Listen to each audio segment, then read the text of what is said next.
The scent of cheap cologne and old grease always clung to my dad, Ben, a permanent marker of his life as a self-employed mechanic.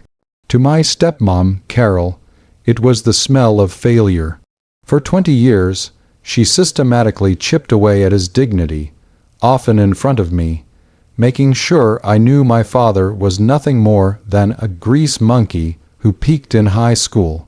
But nothing, absolutely nothing, prepared me for the day a tall, impeccably dressed VA officer named Major Evans showed up at my college apartment, not only to correct Carol's narrative, but to fundamentally dismantle my entire understanding of my father's life. The Major didn't come to offer condolences.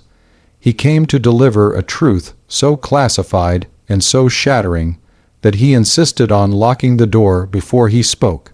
Dad had died suddenly 2 weeks prior, a silent heart attack in his tiny garage office. Carol, already planning to liquidate the garage and sell the house, had spent those 2 weeks publicly disparaging his memory and rushing through the funeral. What she never knew, what none of us knew, was that the grease and the overalls were the deepest cover imaginable. My dad wasn't just a loser mechanic. He was a highly decorated, officially deceased, *** retired naval special warfare cryptologist ***, a SEAL with decades of clandestine service, the true extent of which was known only to the highest levels of the U.S. military. The truth wasn't just shocking, it was worth a fortune.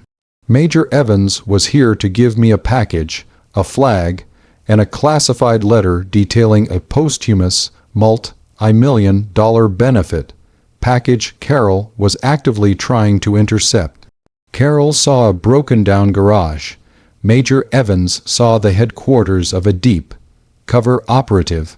The question wasn't if Carol deserved to lose her claim on his estate, but whether I should let the military's cold, calculated silence be my revenge, or wait until Carol's final, humiliating attempt to sell the garage was underway before I publicly unveiled my father's true, heroic legacy and the staggering financial consequence of her 20 years of contempt.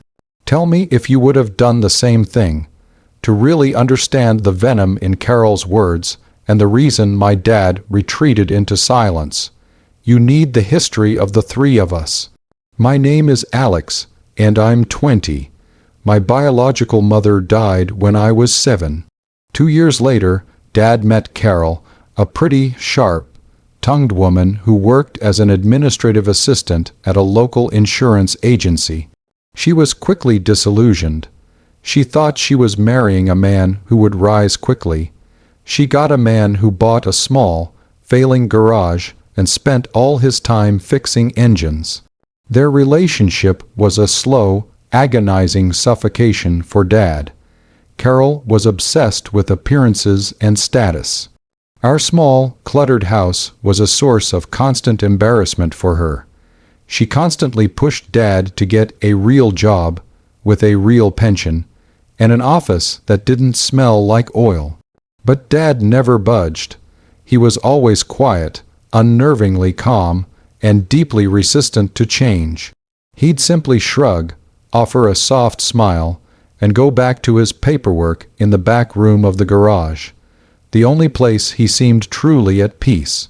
My dad's life was an endless loop of minor mysteries. He had no friends from his past. He never went to reunions. His military records, which Carol often mocked him for possessing, simply stated, honorable discharge, machinist mate E4. He had a single, cheap wedding band and an old, battered briefcase that he kept locked, even when he slept. Carol would often rattle the briefcase, speculating it contained his real gambling debts or embarrassing mementos. His favorite hobby was watching obscure foreign films in their original language, and he could fix any complex machine, from a vintage wristwatch to a jet engine, with quiet, almost unnatural speed. Carol called these losers' habits. "Why waste your brain on old engines, Ben?" she'd screech. You're smart, but you're lazy. You could have been an executive, but you chose to be a low-life mechanic. I believed her. She was loud, confident, and relentless. 2 weeks ago, Dad was found by a customer, slumped over his desk in the office, gone from a massive heart attack. The funeral was a blur. Carol insisted on the cheapest plot, the cheapest coffin, and a service lasting exactly 30 minutes. She refused to allow anyone to speak about his life, claiming, "What is there to say? He fixed cars, that's it." She rushed the cremation. Her only priority was the estate. The house was paid off, and the garage, a valuable commercial property, was Dad's only major asset. Carol hired an aggressive estate lawyer, aiming to dissolve the business, sell the property, and cash out the life insurance policy, which she already assumed was minimal. I was simply the college kid who was supposed to get a small inheritance to help with tuition. Then came Major Evans. I was home from college for the funeral, sitting in the dusty living room, sorting through my dad's old tools, when the doorbell rang. Major Evans was a man who looked like he had been starched, pressed, and genetically engineered for authority. He introduced himself as being from the ** Department of Veterans Affairs, **, asked for absolute privacy, and then performed the chilling act of locking the door. He looked at me not with pity, but with profound respect. "Alex," he began, his voice a low, commanding rumble. "Your father, Ben Hayes, was not who you or MS. Hayes believed him to be. The records listing him as an E-4 machinist mate were classified cover. Your father was a * Master Chief Petty Officer *, Special Warfare Cryptologist, a SEAL. He was involved in highly sensitive intelligence operations for over 25 years, and his identity as a mechanic was a deep cover retirement scenario designed to protect him and the assets he controlled.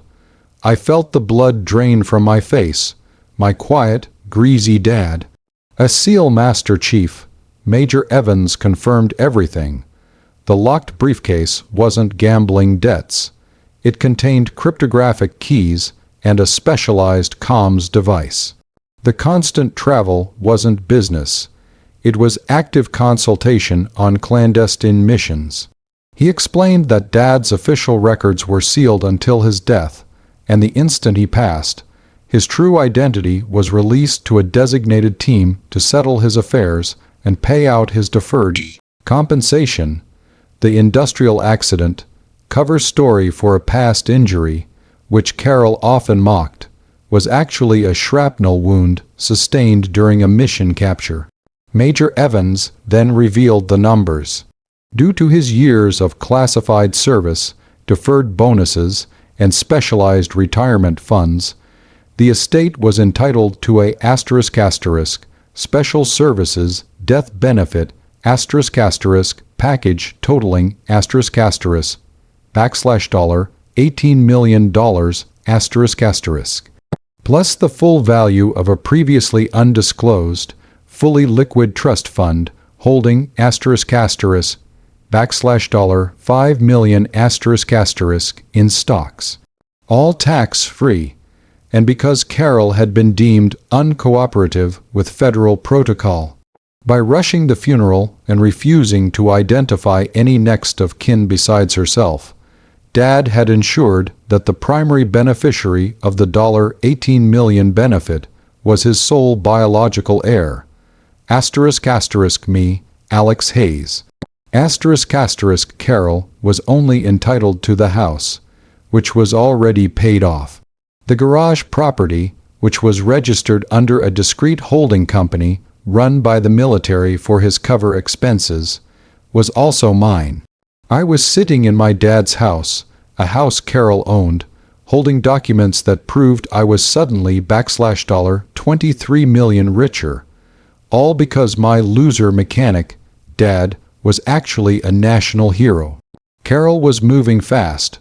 Her lawyer, Mr. Denton, scheduled the property appraisal for the garage for the following Monday, intending to sell it immediately.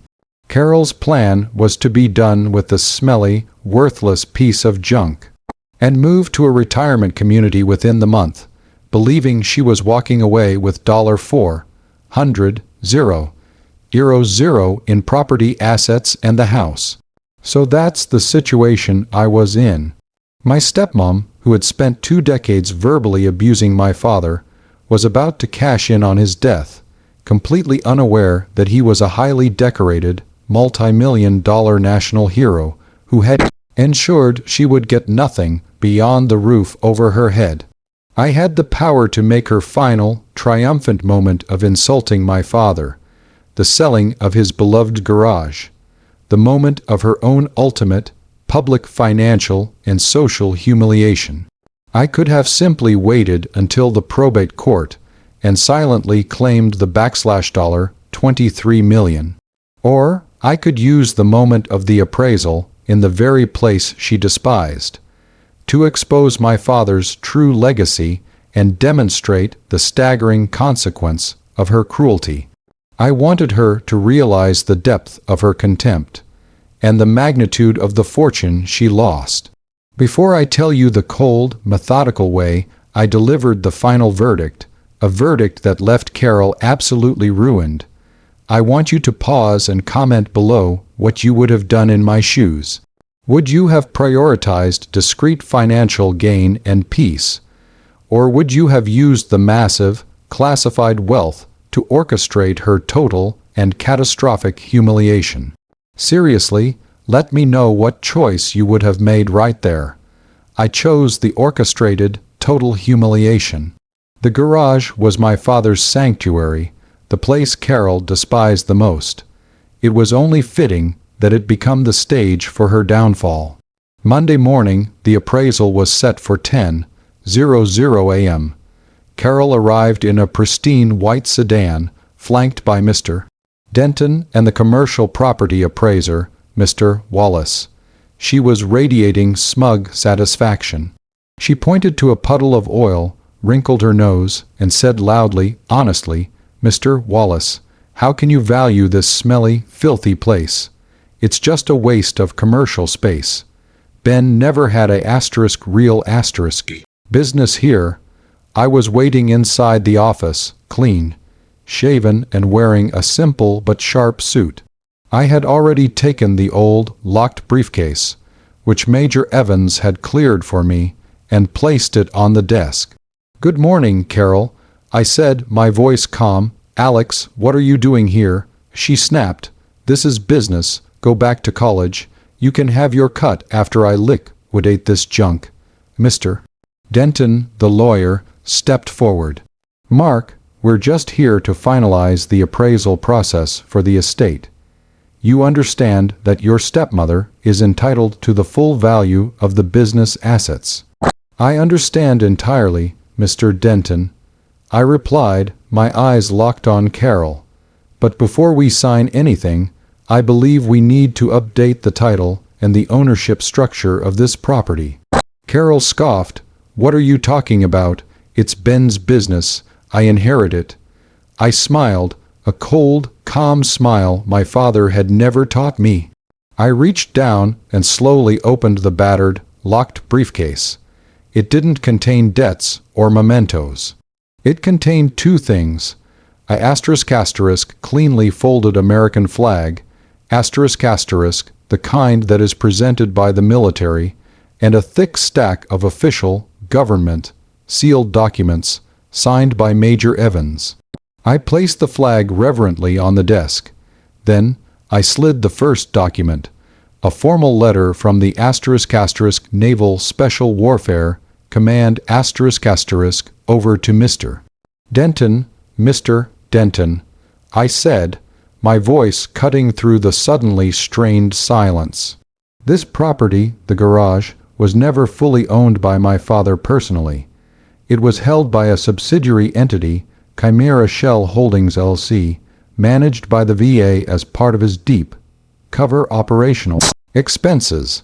That entity has been formally dissolved, and the deed to this commercial property has been transferred to the designated beneficiary, per my father's classified service agreement. Mr. Denton snatched the paper. He was a professional, but his eyes widened as he read the seal command letterhead. Carol was oblivious. "What is that junk, Alex? Stop playing games." I ignored her, letting the lawyer confirm the devastating truth. "And Carol," I continued, "since you seem so intent on valuing my father's legacy, I want you to understand precisely what you divorced yourself from for 20 years. I took a breath and announced the truth, my voice echoing in the small, greasy room. My father was not an E-4 machinist mate. He was Master Chief Petty Officer Ben Hayes, a Navy SEAL and Special Warfare cryptologist. He served for 25 years, risking his life on missions you will never know about, and he was awarded the ** Navy Cross ** for his service. I tapped the briefcase. That briefcase didn't hold debts. It held the classified comms device he used to communicate with his command. He spent 2 decades here, fixing engines, because he valued his silence and his security above your shallow approval. Carol was reeling, her face turning from furious red to pasty white.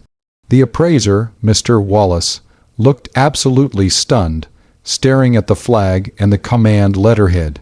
Mr. Denton, now visibly sweating, looked at Carol with sheer professional panic.